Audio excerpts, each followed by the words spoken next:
Ako nga po pala si Jenny Din Percibayan ng pangkat 3 mula sa 11 ABM A2. Ako nga pala si Chloe Nicole M. Noble ng pangkat 3 mula sa 11 ABM A2. Ako nga po pala si Joshua Dolot ng pangkat 3 ng 11 ABM A2. Presidio, nakatira sa San Mateo, Rizal. I'm 39 years old and single. Ito po, next question po tayo ha. Saan po kayo nagtatrabaho ngayon at gaano po kayo katagal sa ibang bansa? Currently working here sa Taiwan for 3 years. Few years ago, Malaysia ako for 10 years. So to be total, 13 years sa ibang bansa. Pangatlong tanong po, ano po ang nagtulak sa inyo na magtrabaho sa ibang bansa? Syempre para ma-provide yung pangangailangan ng family ko, tsaka para sa dreams ko, para matupad ko yung mga pangarap ko sa buhay. Ano po yung unang naging reaction niya nung makarating po kayo sa ibang bansa?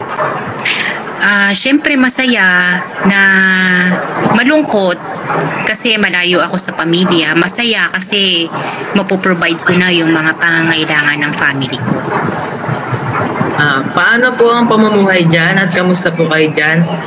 At ano po yung mga sistema pong araw-araw na ginagawa niyo po dyan kumpara po dito sa Pilipinas? Dito, tahimik siya. Tsaka sumusunod sila sa mga rules and regulations, ganun. Compare sa Pilipinas, hindi ganun nasusunod yung mga regulations and rules, di ba? Ayun, tsaka okay naman, trabaho, pagdating sa bahay, tulog, ganun, puro trabaho dito. Trabaho lang, tapos uwi ka ng bahay, matutulog ka, paggising mo, trabaho ulit.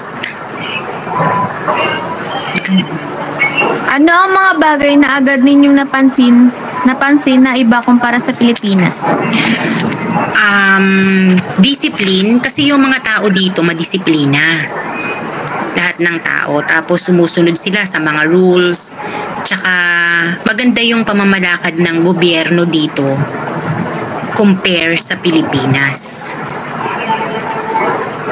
Ano pa, may mga tradisyon na paniniwala po ba silang pinagkaiba kumpara po dito sa Pilipinas saka dyan? Yes, oo, marami. Kasi dito hindi sila naniniwala kay Papa Jesus, hindi sila naniniwala kay God.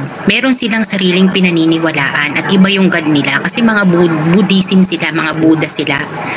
Tsaka iba-iba rin yung mga sinasamba nila nito compare sa atin kasi sa kanila marami silang Diyos, sa atin isa lang, di ba? Tsaka ayun, marami silang mga tradisyon na ginagawa tulad ng Chinese New Year. Kapag Chinese New Year may mga lunar New Year, merong full moon, ganon. Tapos, yung mga pinaniniwalaan naman nila, yung mga beliefs nila, parang sila, ayaw nila sa number 4. Kasi daw yun, malas sa kanila yung number 4. Kaya karamihan ng dito, mga business, mga kahit sa bahay, kung may mga elevators, ayaw nila ng number 4. Walang number 4. Go sila sa number 5. Ayun. Ito po yung next question na. Bilang isang Pilipino sa ibang bansa, ano po ang pinagmamalaki ninyong bahagi ng ating kultura? Siyempre, Pilipino, masipag. Madaling matuto, fast learner. May unity, pagmamahal sa trabaho, tsaka matiisin. Iyon. Thank you po. Yun lang po. Thank you po. Okay na. Yay! Thank you po. Thank you. Welcome. Bye-bye. Bye! Ako si Irish Chloe Bayrante. Si Kent Nebri. At ako si Roland S. Harvey. Pwede po ba ninyong ipakilala ang inyong sarili? My name is Precious Bernabé. Saan po kayo nag-aaral at gaano na po kayo katagal sa ibang bansa? I've been living here in French Polynesia for the past 2 years. Ano po ang nagtulak sa inyo para mag-aral sa ibang bansa? Since my mom has been living here, so she's the one who brought me here. Ano po ang una niyong reaksyon nang makarating kayo sa ibang bansa? When I arrived here, I was amazed by the natural beauty. It's more on nature and also it's very peaceful. Paano po ang pagbuhay doon?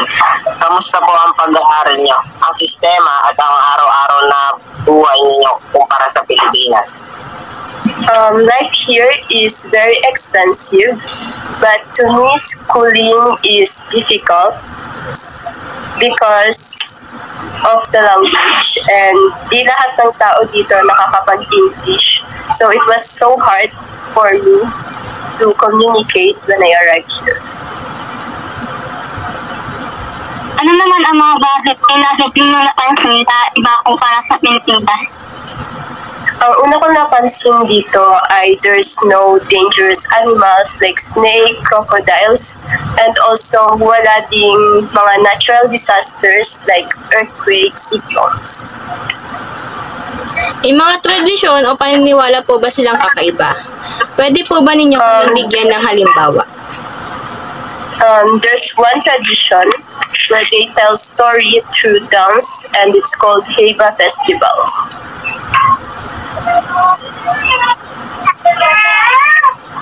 Bilang isang pinakabagbang bata, ano po ang pinakamalaking bahagi ng ating kultura?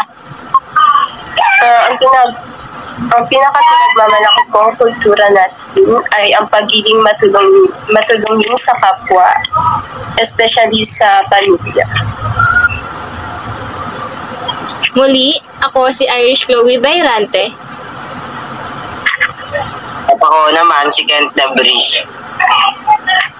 At isa na po si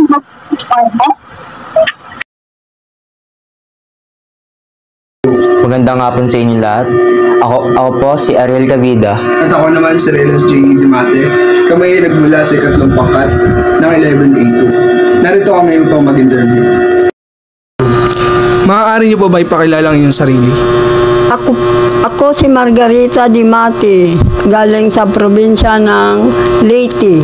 Dito ako ngayon sa Valerio Compound, Banabasan, Mateo, Rizal. Ilan taon na po kayo? Ako ay 80 years old. Ano po ang inyong ginagamit na wika na simula noon hanggang ngayon? Ang wika na ginagamit namin noon, Cebuano. Tapos dito sa Valerio, ang ginagamit naman namin, Tagalog. Kung bibigyan po kayo ng pagkakataong makabalik sa isang panahon ng inyong buhay, anong taon o dekada po at bakit? Ayaw ko nang balikan yung mga taon na yun. Mahirap. Paano po kayo nagtutulungan noon bilang isang komunidad? May mga gawaing bayan po ba kayo noon? Nung panahon na yun, mayroong mga tulungan, bayanihan. Kasi mahirap ang pera noong panahon na yun. Tapos yung mura na ang bilihin, mahirap naman ang trabaho. Kumita ng pera. Ano po ang masasabi niyo tungkol sa pag-ibig at pag-aasawa noon kumpara ngayon? Sa panahon noon, may haranan ang ginagawa at sa ngayon, may mga gadget na ginagawa na gamitin para Maligaw. Number 5 question po. Ano po ang pinakamahalagang aral na natutunan niyo sa buhay nyo noon na pwede nyo ipamana sa henerasyon ngayon? Ang tungkol sa panahon noon, ang masasabi ko lang, sana ang mga kabataan na mga mag-aral para sa edukasyon nakakuha sila ng magandang aral. Yun lang po. Anong mensahe ang gusto nyo ipaabot sa mga kabataan na nais makilala ang inyong kultura? Ang may payo ko lang sa mga kabataan ngayon, mag-aral na mabuti para may edukasyon niya makuha para magkaroon ng pera balang araw sa trabaho. Maraming salamat po sa pagpapayag ng aming interview. At muli, ako si Ariel Cabida. At ako naman sa Reynolds Limate. Kami nagmula sa 3 pangkat ng 1182.